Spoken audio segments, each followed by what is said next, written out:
대상포진이다 이렇게 진단을 받았어요. 그럼 치료 방법이 또 중요할 것 같은데 어떤 치료 방법들이 있는지 이것도 궁금하네요. 네, 일단은 기본적으로는 예. 충분한 휴식과 안정을 취하는 것이 좋습니다. 왜냐하면 이제 면역력이 떨어지면 생기는 질환이기 때문인데요.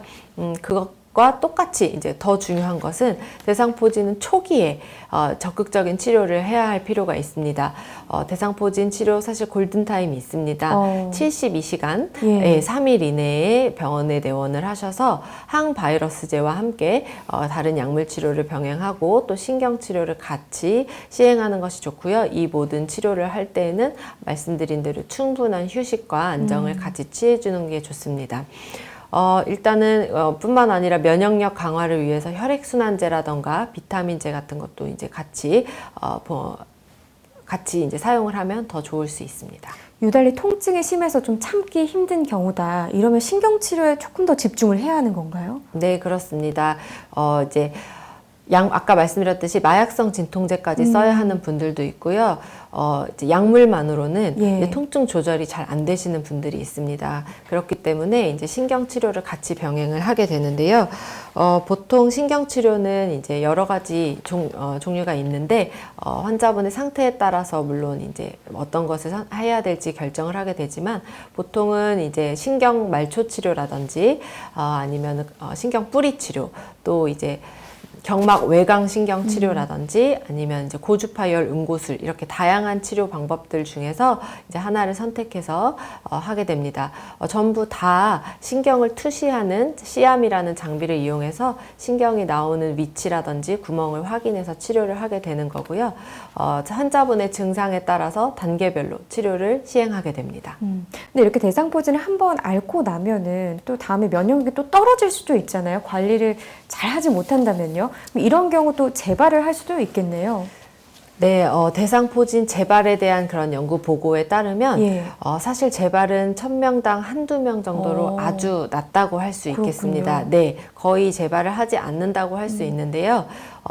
평소 이제 내가 면역력 자체가 정상인보다 낮은 환자분들이 있습니다. 예를 들면은 항암 치료 중이라든지 네. 아니면 자가 면역 질환을 앓고 있다든지 또 이제 당뇨를 오래 앓아서 호르몬의 변화가 생겨서 내가 면역력 자체가 일반인보다 낮은 경우에는 재발을 아예 안 하는 것은 아니고 재발을 하게 됩니다. 그렇기 때문에 이런 분들은 특별히 더 주의를 하실 필요가 있겠고요.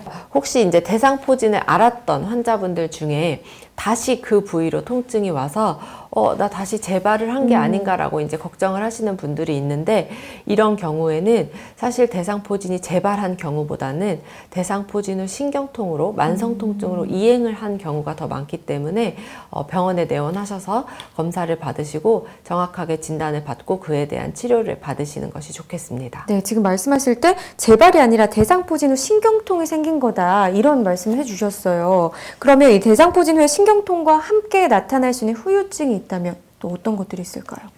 네, 대상포진 후 신경통뿐만 아니라 이제 대상포진 바이러스가 어디를 침범하느냐에 따라서 나타날 수 있는 후유증들이 몇 가지가 있습니다. 예. 예를 들면 이제 얼굴로 대상포진, 머리 쪽으로 침범을 한 경우에는 눈이나 코, 귀 이런 쪽으로 이제 대상포진이 오게 될 수가 있는데요.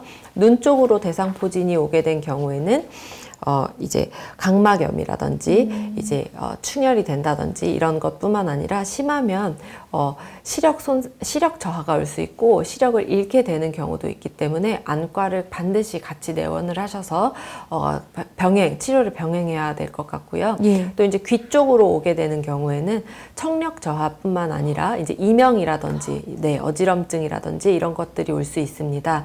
그렇기 때문에 이런 경우에는 이비인후과도 같이 다니시는 게 좋고요. 그리고 또 이제 청신경 옆으로 안면신경이라고 그래서 얼굴의 움직임을 담당하는 신경이 바로 옆으로 지나가는데요. 네. 깊게 침범을 해서 이제 안면신경까지 침범을 한 경우에는 한쪽 얼굴이 마비가 되는 안면마비도 올 수가 있습니다. 이것을 이제 람제 헌트 신드롬 또는 헌트씨 증후군이라고 하는데 적지 않기 때문에 이렇게 올 수 있다는 걸 알고 좀 빨리 치료를 받으시는 것이 좋겠고요.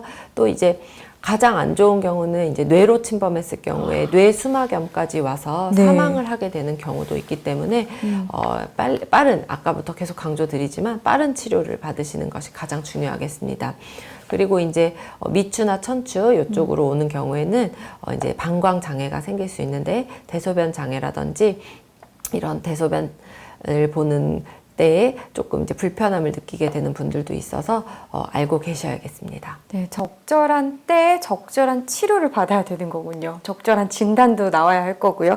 알겠습니다. 근데 전염성에 대한 이야기도 좀 나눠보고 싶은데 사실 수두 같은 경우는 또 전염성이 있잖아요. 대상포진 같은 경우는 전염성이 있나요? 어떤가요?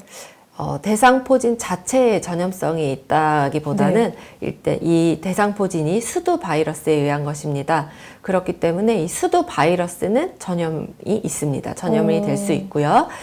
이제 대상포진 환자가 수두에 걸리지 않은 사람과 접촉을 할 때는 수두로 이제 옮길 가능성이 있어서 예방 접종을 하지 않은 어린 아이들이라든지 한 번도 수두에 걸린 적이 없는 사람들이라면 특별히 좀 주의를 하실 필요가 있고 또 이제 아까 말씀드린 병원 생활을 오래 했거나 항암 치료를 하거나 또 이제 자가 면역 질환이 있다거나 이런 원래 면역력 자체가 떨어져 있는 분들은 또 재발을 할 수도 있기 때문에 좀 조심하시는 게 좋고요.